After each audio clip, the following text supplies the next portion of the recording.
ઉઠી ગયા છે એટલે એકદમ સતી એવું બોલ્યા, એકદમ તો બોલી શકાણો નહીં. ઈશ્વરની આગળ ક્યાં સુધી કપટ રહે, શું બોલવું વિચારમાં પડી ગયા સતી. હસવા લાગ્યા. લક્ષ્મણ તું પૂછતો હતો ને કે માયા એટલે શું? રામ કહેવા લાગ્યા લક્ષ્મણ, આનું નામ માયા. લક્ષ્મણ આ સતી જેવી સ્ત્રીને માયાએ ચક્કરમાં લઈ લીધા. સંત કઈ બોલ્યા વગર દોડ્યા. રામને એમ થયું કે મારું ઐશ્વર્ય માટે લાવ થોડું મારું ઐશ્વર્ય બતાવું. રામ અને લક્ષ્મણ ને જાનકી ત્રણેયને દેખાડ્યા. રામને પણ સીતાજી હાલે જાય આવું દેખાણું સતીને. સતીને આશ્ચર્ય છે. રામજી તો પાછળ છે, સીતાજી તો કોઈ લઈ ગયું છે અને આ ત્રણેય જણા આ શું જોઉં છું? જોવે ત્યાં શ્રી રામ, જ્યાં જોવે ત્યાં લક્ષ્મણ, જ્યાં જોવે ત્યાં જાનકીજી. આવું ઐશ્વર્ય જોયું, અતિ વ્યાપક અને ઐશ્વર્યપૂર્ણ રૂપ જોયું. આ જોઈને ચક્કર આવવા લાગ્યા સતીને. આંખો બંધ કરી રસ્તામાં સતી બેસી ગઈ.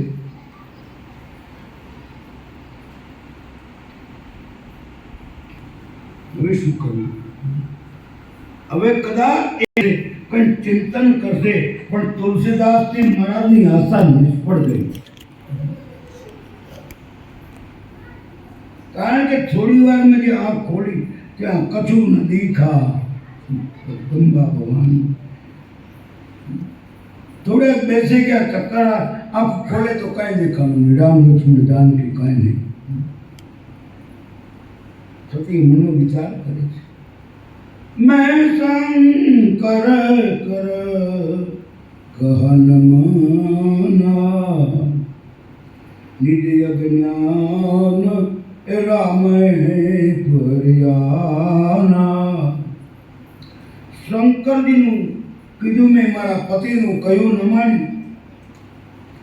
મારી અજ્ઞાનતા હું રામ ઉપર કરી ગઈ. હવે બીજું તો ઠીક, હું જઈશ અને જવાબ શું આપીશ સિંધીને, મારા પતિને હું જવાબ શું આપીશ? હૃદયમાં સંતાપ લઈને સતી આવે છે પાછળ. ભગવાન શિવ સમાધિમાં છે. શંકર સામે બેસી ગયા છે. શંકર ભગવાનને હસતા ભગવાન નથી પૂછે, શિવજી પૂર્ણ સમાધિમાં નથી. સતીને કહ્યું, કેમ કુશળ છો ને? આવો પ્રશ્ન કર્યો શંકર ભગવાને સતીને, કે કુશળ છો ને? તો બીમારોને એને પૂછાય કુશળ છો ને?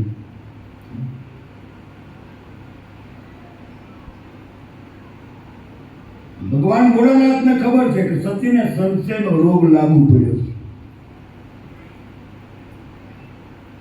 એટલે કે કેમ કુશળતામાં છો નહીં સતી? કઈ રીતે તમે પરીક્ષા કરી મને કહેશો? સતી એની જૂઠું બોલે છે, કપટ છુપાવે. સાચું બોલ્યો. આ શક્તિ જગદંબા કઈ ખોટું બોલવાના હોય નહીં, પણ છતાં ખોટું બોલ્યા છે. ઈશ્વર આગળ આવું બધું હાલે. સતી કહે એને કઈ પરીક્ષા નથી કરી.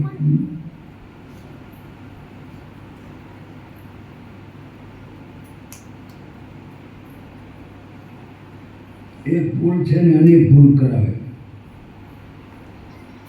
એક ભૂલ અનેક ભૂલ કરાવે. એક જૂઠ અનેક જૂઠું કરાવે. એક ભૂલ થઈ ગઈ અને જો કબૂલાત કરી લો મુક્ત થઈ જાવ. એને છુપાવવા માટે જીવ ભૂલો કરતો જ જાય, ભૂલો કરતો જ જાય. આ સતી હજી સાચું નથી બોલ્યું.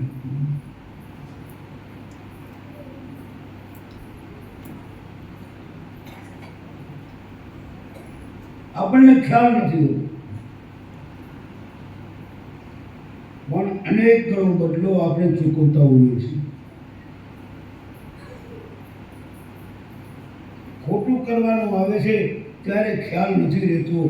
ભાવ ઓર પ્રેમથી ભગવાનનું સ્મરણ કરીએ, 2 મિનિટ કીર્તન કરીએ, એના સિવાય રસ્તો મળતો નથી. એક ભૂલ અને એક ભૂલ કરાવે. મને જીવ ભૂલ કરતો જ જાય, છુપાવી રાખે. એને આ ભૂલ છુપાવવાનું અનેક ગણું એને દોષ લાગે. એને બદલે થોડું ભગવાનનું સ્મરણ કરે, ભૂલ થઈ ગયા પછી ચિંતન કરે, ઈશ્વર સ્મરણ કરે તો હાલ. અત્યારે સતી ભૂલ કરી છે ને હરિ ભગવાન શિવને હાથું નથી કહેતા. કઈ રીતે પરીક્ષા કરી એ થોડી વાર આપણે પણ પરમાત્માનું સ્મરણ કરીએ. શ્રી કૃષ્ણ ગોવિંદ હરે મુરારે,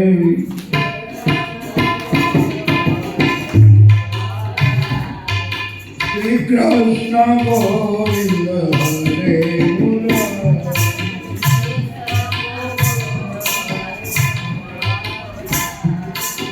હે નાથ નારાયણ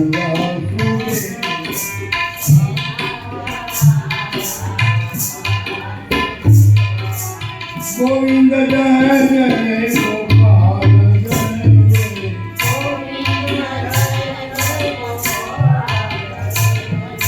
રાધા રમણ બિંદ જય જય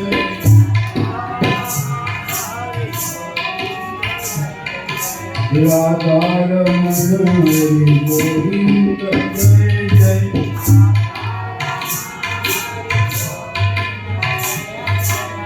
ઓમ નમો ભગવતે વાસુદેવાય,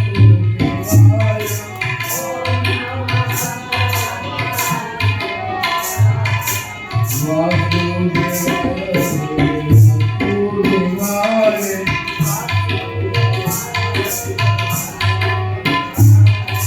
શ્રી કૃષ્ણ ગોવિંદ હરે મુરારી,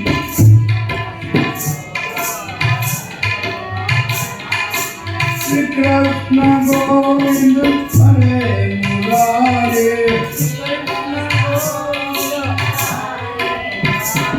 હે નાથ નારાયણ વાસુદેવા, હે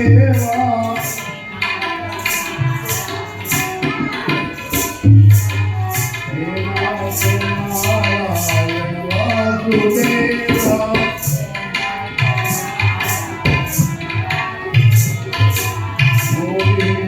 જય જય ગોપાલ જય જય,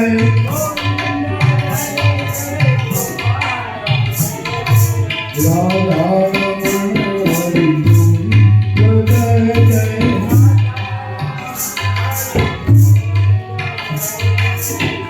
ઓમ નમો ભગવતે વાસુદેવાય,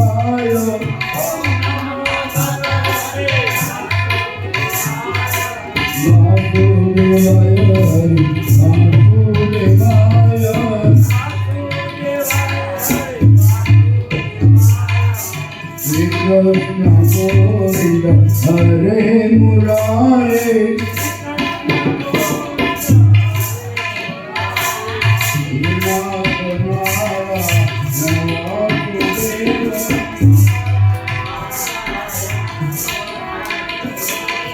નાથ નારાયણ વાસુદેવા,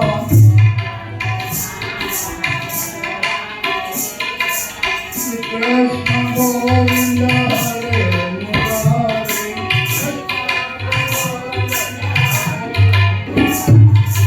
હે નાથ નારાયણ વાસુદેવા,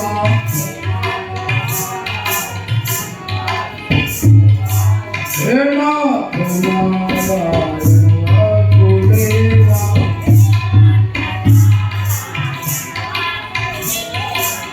ઓમ નમો ભગવતે વાસુદેવાય,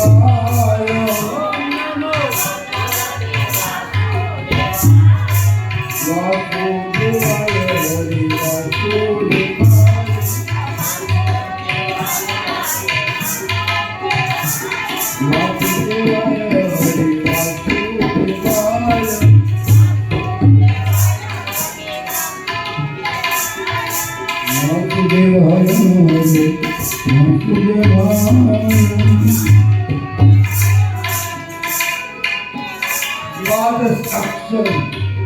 દ્વાદશ અક્ષરનો આ મંત્રનું શ્રવણ કરો.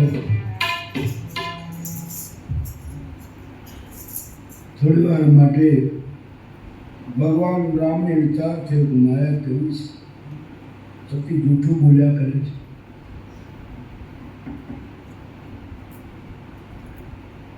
એક ભૂલ અનેક ભૂલ કરાવે છે. એ તો ભૂલ કરીએ ત્યારે આપણને ખબર, અને ત્યારે અમુક ટાઈમે ભૂલ કરીને એનું મગજમાં રહેતું જ નથી. પછી ખ્યાલ આવે, પછી કબૂલ થતી નથી. અનેક ગણો બદલો આપણે ચૂકવતા હોઈએ છીએ સંસારમાં. કલિયુગમાં એક આધાર છે, કલિયુગમાં હરિનામ સુમરણ. કલી કેવલ નામ આધાર, આ એક નામનો આધાર રહ્યો છે. હવે કલિયુગમાં નામનો બહુ મહિમા છે. એક પ્રધાન સુર છે કલિયુગમાં, કેવલ હરિનામ. જ્યારે જ્યારે સમય મળે ત્યારે. પણ આપણે એમ કહીએ કે નામ મફત છે, પણ મફત નહીં હોય, આ કિંમત દેવી પડતી હશે. નકર તો લેવાય ને. મફત હોય તો બધા લઈ લે, કેમ ન લે?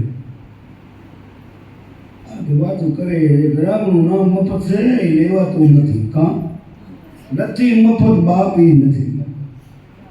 એના માટે પણ સમયનો ભોગ દેવો પડે છે. સમજાતી નથી વસ્તુ એ ત્યાં સુધી એની કિંમતની શું ખબર? મફત છે એમ જ કહી નહીં, અને એની કિંમત નથી સમજાણી એટલે આપણે મફત કહીએ. એને શું કરવું? મફતવાળી વસ્તુ કોણ લે? ઠેકાણા વગરની હોય એ મફત ન લે. રસ્તામાં પડેલી વસ્તુ કોઈ મફત મળે, પણ ભગવાનનું નામ મફત નથી. સાધુ સંતોએ વિચાર કરો, એ નામને માટે, એ નામની ભક્તિ માટે કેવા બલિદાન દીધા.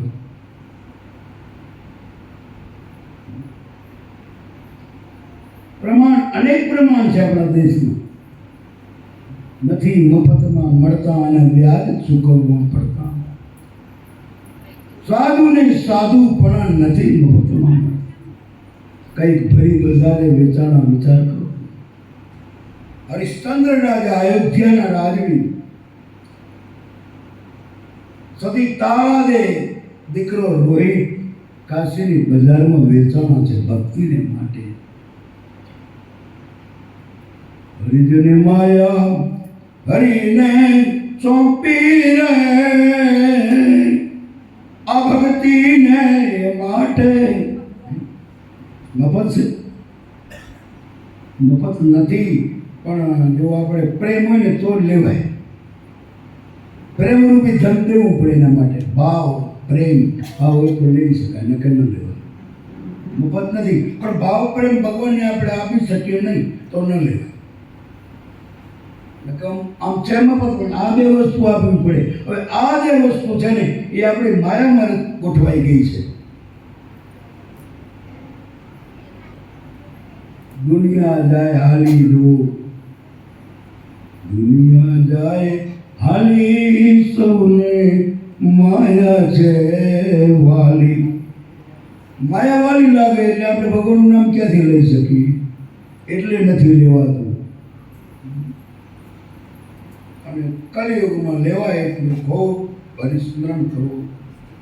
જ્યારે જ્યારે સમય મળે ત્યારે એકાંતમાં ધ્યાનમાં બેસી પરમાત્માના નામનું ચિંતન કરો. મુખ બંધ કરી, આંખો બંધ કરી, અને ધ્યાનમાં અંધકારમાં નથી દેખાતો એનું સ્મરણ કરવાનું છે.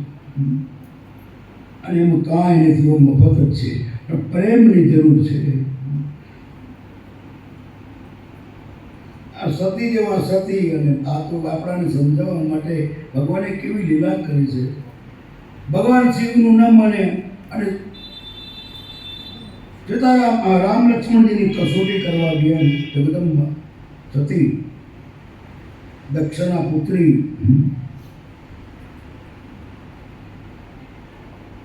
હવે એમને કસોટી કરવા જવાની જરૂર નથી. ભગવાન ભોળાનાથે કહ્યું કે આપણે અગસ્ત્ય ઋષિના આશ્રમે ગયા કથા સાંભળવા. જેની કથા સાંભળવા માટે આપણે ગયા એ જ પરિબ્રહ્મ પરમાત્મા રામ લક્ષ્મણ છે. સતીને માનવા મનાયું. અમે રાડો પાડીએ તો તમને ક્યાંથી અમને? શિવજી જેવા કથાકાર ને સતી જેવા એ માન્યું નહીં કીધું. અત્યારના એમ કે રામ એ તો દશરથનો દીકરો હતો, એ રામ નહીં. ઘણા એમ કહે રામ રામ કરે કાંઈ ન થાય. ઘણા એવું વાતું કરે ખાલી રામ નામ લીધે શું થાય? એટલે રામ નામની તો તું વાત જ છોડી દે ભાઈ. એનાથી શું થાય એ વાતને છોડી દો આપણે. રામ શબ્દ જેવો છે, એક મહામંત્ર છે. અમુક નિયમથી તમે 12 મહિના સુધી પ્રયોગ તો કરી દો. એ રામ નામમાં શું શક્તિ છે? માણા ભેગો થાય અજાણ્યો હોય તો આપણે રામ રામ કહી શકીએ. કોઈ વૃદ્ધ અવસ્થામાં કોઈ માતાજી મળે, બેન મળે તો આપણે એને માં કહી શકીએ. જનેતા તો જન્મ દેનારી માં શબ્દ બધે વપરાય, માં કહી શકીએ. એમ ભગવાન રામનું નામ વ્યાપક છે, સર્વ બ્રહ્મ વ્યાપક, કોઈ જગ્યા ખાલી નહીં. પણ બ્રહ્મ એ જ્ઞાનથી ભરપૂર છે. ગુરુ સત્યનો સંવાદ છે. એની સાથે રહેલા અધિકાર છે. પણ જ્યારે જ્યારે જીવ કપટે કર્યું ત્યારે એમને શિવથી જુદું પડવું પડ્યું છે. ભગવાન શંકર ધ્યાનમાં, સતી એકલા, શિવ વિયોગમાં.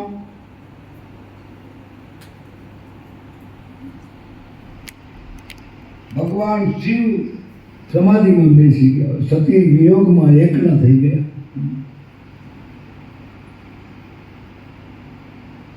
વર્ષો વીતી ગયા એમ કહે છે આપણું શાસ્ત્ર. એમ કહે વર્ષો વીતી ગયા. बीते संवत सहस्त्र 87,000 વર્ષ વીતી ગયા. ભગવાન શંકરે સમાધિ છોડી અને જ્યાં સમાધિ માંથી નેત્રો ખુલે છે, જગતપતિ જાગે આવું લખ્યું. રામ રામ શિવ સુમિરન લાગે, જાને હું સતી જગતપતિ જાગે. એટલે પોતાના પતિ નહીં, જગતપતિ જાગે. મારા પતિ તરીકેનો સંબંધ પૂરો થયો સતી સાથે. હવે